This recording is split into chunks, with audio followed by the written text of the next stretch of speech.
Daniel Riolo défend Mbappé et tape sur Luis Enrique. Bienvenue sur notre chaîne d'actualité du PSG. Recevez chaque jour les dernières nouvelles et analyses sur l'équipe. Restez informés des transferts, blessures et matchs à venir. La star c'est moi, Luis Enrique détruit Mbappé. Kylian Mbappé n'a pas marqué contre le Borussia Dortmund mercredi soir et sans surprise, le responsable ne pouvait être personne d'autre que Luis Enrique aux yeux de Daniel Riolo, qui a tapé sur le coach du PSG après la demi-finale aller de la Ligue des Champions au Signal Iduna Park. Comme lors du match aller contre le FC Barcelone en quart de finale, Kylian Mbappé est resté muet lors de la demi-finale aller de la Ligue des Champions sur la pelouse du Borussia Dortmund. Positionné dans l'axe de l'attaque parisienne avec Ousmane Dembélé à sa droite et Bradley Barcola à sa gauche, l'ancien monégasque n'a pas brillé de manière générale. En dehors de sa frappe sur le poteau, qui aurait tout de même pu offrir l'égalisation au Paris Saint-Germain, le capitaine des Bleus n'a pas assez pesé. Son positionnement ne l'a sans doute pas aidé et c'est sans surprise cette thèse que Daniel Riolo a défendue sur les ondes de RMC après la défaite parisienne contre l'équipe d'Edin Terzic. Pour l'éditorialiste de l'Afterfoot, Luis Enrique est le grand responsable du match raté de Kylian Mbappé. Pire, l'entraîneur du PSG fait exprès de gâcher le talent de sa principale star selon le journaliste. Luis Enrique a fait un seul changement, c'est pour mettre Kolo Muani à gauche. Ce n'est même pas pour le mettre en neuf, c'est pour mettre Kolo Muani à gauche tellement il ne veut pas que Mbappé brille et mette un but pour que ce soit lui le fort de l'équipe. Il ne veut pas mettre Mbappé à son poste. Je suis convaincu à 1000% que Luis Enrique ne veut pas qu'on lui vole la vedette. Il ne veut pas gagner grâce à Kylian Mbappé. Que peut-on reprocher à Mbappé après Dortmund PSG? La plus grosse occasion c'est lui, les balles de but c'est lui. Il met une frappe sur le poteau, que peut-il faire de plus dans un positionnement où il est enfermé? On ne va quand même pas me dire que lui est mauvais par rapport à Dembélé et Barcola contre le Borussia, s'est agacé Daniel Riolo, répondant à un auditeur qui critiquait vivement la prestation de Kylian Mbappé à Dortmund, avant de conclure. Daniel Riolo défend Mbappé et tape sur Luis Enrique, c'est une blague ou quoi?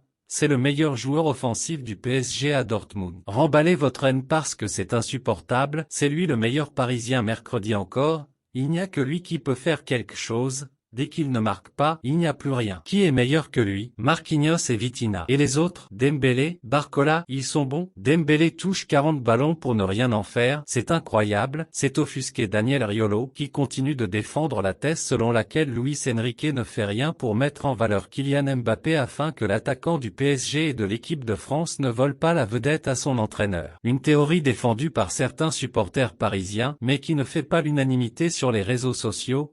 Il faut bien le dire. Quoi qu'il en soit, il faut désormais se concentrer sur le match retour au Parc des Princes dans 6 jours. Avec un seul but de retard, le PSG conserve de bonnes chances de qualification, à condition toutefois que sa superstar parvienne à être performante. La soirée cauchemardesque du PSG dans l'enfer du Signal Iduna Park. Surpris par une réalisation de Niklas Füllkrug, le Paris Saint-Germain, en difficulté sur le plan offensif, a finalement rendu les armes lors de la demi-finale aller de Ligue des Champions face au Borussia Dortmund, 0-1. Dos au mur avant d'accueillir les marsupiaux au Parc des Princes, le 7 mai prochain, les Parisiens ont, par ailleurs, perdu Lucas Hernandez sur blessure. Une soirée à oublier. Mercredi soir, au Signal Iduna Park et sous les yeux de 81 365 spectateurs déchaînés, dont environ 4000 supporters parisiens, le Paris Saint-Germain a chuté, 0-1, face au Borussia Dortmund. Servi par Nico Schlotterbeck dans le dos de la défense, Niklas Füllkrug renvoyait ainsi Luis Enrique et ses troupes à leurs chères études. Un résultat frustrant plaçant désormais le club de la capitale d'os au mur avant de retrouver l'actuel 5e de Bundesliga au Parc des Princes,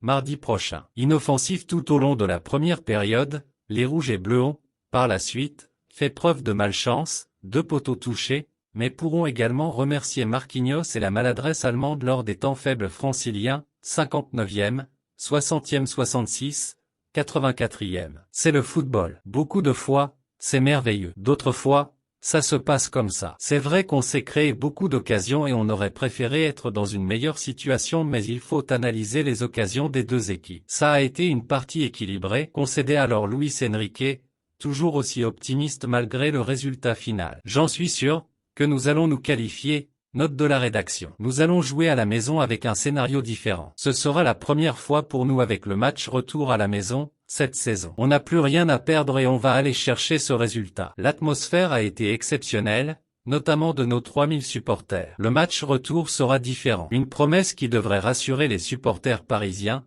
tant le PSG a montré ses limites en terres allemandes. Le PSG tremble pour Lucas Hernandez. Globalement pris par l'intensité physique du BVB et trop peu inspiré sur le plan offensif, 3 tirs cadrés sur les 14 tentatives au total, à l'image d'un Bradley Barcola fantomatique et d'un Kylian Mbappé très discret, le club de la capitale se retrouve, une fois de plus, dans une situation délicate. Si les champions de France avaient su renverser la tendance lors de la double confrontation face au FC Barcelone, ce nouveau scénario défavorable demeure préoccupant, d'autant plus qu'il risque de devoir se passer des services de Lucas Hernandez. Blessé sur l'action menant à l'ouverture du score, mercredi soir, l'international français, 37 sélections, touché au genou, a finalement cédé sa place à Lucas Beraldo dans l'axe gauche de la défense parisienne juste avant la pause, 42e. De quoi craindre le pire pour la suite de sa saison? Victime d'une rupture du ligament croisé en novembre 2022 et éloigné des terrains pendant plusieurs mois,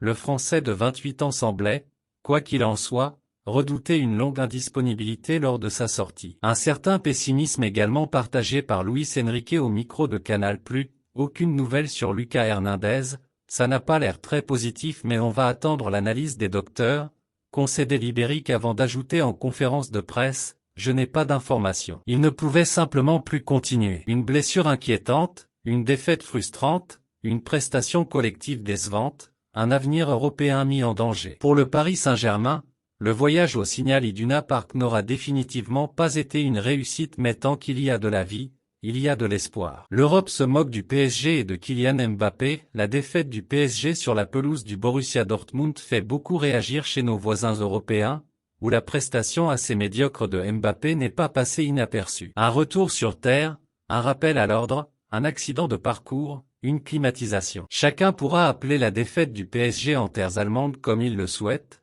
mais une chose est sûre, le PSG n'a pas été au niveau attendu. Certes, il y a eu un peu de malchance, puisque les Parisiens ont été dégoûtés par les montants à plusieurs reprises, mais ils n'ont pas montré le visage d'un candidat sérieux au titre final. Et ce, alors qu'ils avaient un statut de grand favori pour ce match, qu'ils conservent toujours pour le retour la semaine prochaine. Un match dans lequel très peu de Parisiens ont été au niveau, notamment dans le secteur offensif. Forcément, si un joueur comme Bradley Barcola peut être excusé, Kylian Mbappé, lui, était attendu au tournant et n'a pas répondu présent. Noté 4/10 dans nos notes de la rencontre, il récolte, partout en Europe, des critiques, voire des moqueries. Dortmund montre au PSG et à Mbappé ce qu'est la Ligue des Champions, titre par exemple le média espagnol Relevo, qui rajoute que Mbappé disparaît dans la position de numéro 9. Les médias européens se régalent. Mbappé fonce dans le mur, titre de son côté AS, en référence au fameux mur jaune des supporters du Signal Iduna Park, alors que Marca affirme que Dortmund surprend un PSG très discret. Le plan de Terzic a suffi pour désespérer un Mbappé qui n'est pas entré dans son match comme l'aurait aimé son équipe, ajoute le journal dans un autre article. Si c'est la dernière danse de Mbappé avec Paris avant de partir au Real Madrid, il a intérêt à sortir de bien meilleurs pas de danse la semaine prochaine. Mbappé a été éclipsé par Nicolas Fulcru, mais surtout par Jadon Sancho, lance le Daily Mail en Angleterre. Les fans parisiens, confiants, avaient déjà réservé les billets d'Eurostar pour la finale de Londres du 1er juin. Mais c'est peut-être Jadon Sancho qui ira à Wembley, chambre the Sun. 3e match de la saison, première victoire du BVB. Dans le match le plus important, explique de son côté la Gazzetta dello Sport, qui s'en prend aussi au Bondinois, l'attaquant français le plus en vue était Dembélé, Mbappé a rarement été vu et il a joué avec le frein à main. Curieusement, la presse allemande reste-elle assez discrète et se contente de relayer ce qu'il s'est passé sur le terrain, sans trop chambrer les Parisiens, probablement consciente que tout peut arriver au retour et que l'avantage des marsupiaux reste très court. Le message mobilisateur de Mbappé, le PSG muet à Dortmund, Mbappé prend la parole, Kylian Mbappé et ses coéquipiers n'ont pas réussi à convaincre face à Dortmund, s'inclinant 1-0. Mais les joueurs du PSG ont déjà la tête tournée vers le match retour de mardi prochain. Grosse déception pour le Paris SG, qui n'a certes pas entamé ses chances de qualification avec une courte défaite à Dortmund sur le score de 1-0, mais peut légitimement avoir de gros regrets à la vue des occasions et du niveau de l'adversaire, qui n'a pas spécialement le profil d'un champion d'Europe en force. Néanmoins, la formation de Luis Enrique l'a démontré contre le FC Barcelone, un match aller reste une moitié de confrontation, et tout peut encore être renversé au Parc des Princes. Surtout face à un adversaire déjà battu 2-0 dans cet entre l'an dernier. Résultat, si le discours a été mobilisateur devant les micros de la part de Marquinhos et Luis Enrique,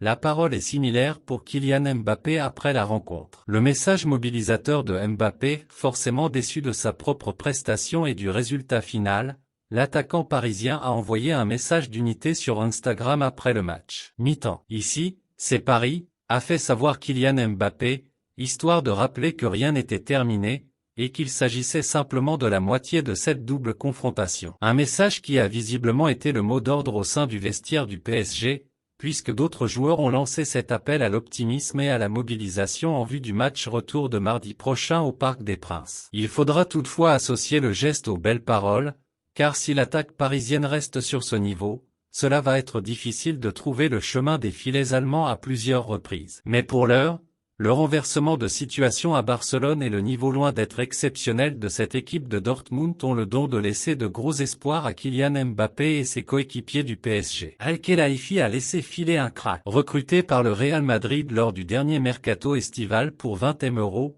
Arda Güler était également courtisé par le PSG. Mais Nasser Al-Khelaifi a finalement été devancé par Carlo Ancelotti, son ancien coach à Paris, qui a réussi à se montrer plus convaincant avec le jeune milieu offensif turc. Ce dernier se livre sans détour sur son choix. Miné par des pépins physiques pour sa première saison avec le Real Madrid, Arda Güler, 19 ans, reste néanmoins considéré comme un véritable crack. Le jeune milieu offensif turc avait été recruté lors du dernier mercato estival en provenance de Fenerbahçe pour 20 M €, et il avait l'embarras du choix pour son transfert puisque d'autres cadors européens, comme le PSG, était annoncé sur ses traces. Arda Güler justifie son choix, mais finalement, Arda Güler a donc privilégié le Real Madrid, et il s'est confié sur ce choix dans un entretien accordé à Cafa Sport. Pourquoi ai-je choisi le Real Madrid plutôt que le PSG, le Bayern, Barcelone? Depuis mon enfance, beaucoup d'enfants rêvent de jouer pour ce club, le plus grand club du monde. C'est comme une famille et ils m'ont proposé un projet à long terme. Dès que nous nous sommes assis à la table, tout était décidé. Ça s'est fait très rapidement. J'ai regardé des vidéos du Real sur YouTube et maintenant je m'entraîne avec eux. Le Real m'a dit que Modric m'aiderait. J'ai été très impressionné parce que c'est un joueur incroyable et qu'il est toujours très important, indique le joueur du Real Madrid. Al-Khelaifi devancé par Ancelotti. Le président du PSG, Nasser Al-Khelaifi, n'a pas réussi à être aussi convaincant que Carlo Ancelotti au Real Madrid comme l'indique l'international turc. Ancelotti et moi parlons beaucoup. Même avant que je ne vienne ici. Je lui demandais si j'allais jouer, ou comment serait ma situation, et il m'a toujours dit ce qu'il comptait faire avec moi. C'est l'une des raisons pour lesquelles je suis venu, parce qu'il m'a proposé des projets réalistes. Il m'a dit que je jouerais quand je serais prêt. Il est en contact permanent avec moi. Pas pour me dire qu'il me trouve bien à l'entraînement, pas pour me dire qu'il me trouve meilleur. Il me dit que j'aurai plus d'opportunités en fin de championnat. Je crois en lui. Comment se passe votre relation avec Ancelotti? Elle est très bonne. Il m'a appelé 3 fois avant que je vienne jouer à Madrid, il m'a même demandé de lui promettre que je viendrais, poursuit Arda Güler. Le PSG est donc passé à côté du phénomène. Restez connectés pour ne rien manquer de l'actualité passionnante du Paris Saint-Germain. Abonnez-vous à notre chaîne pour continuer à suivre les dernières informations, les analyses approfondies et les développements passionnants concernant le club. Merci d'avoir regardé et à bientôt pour plus de contenu sur le PSG.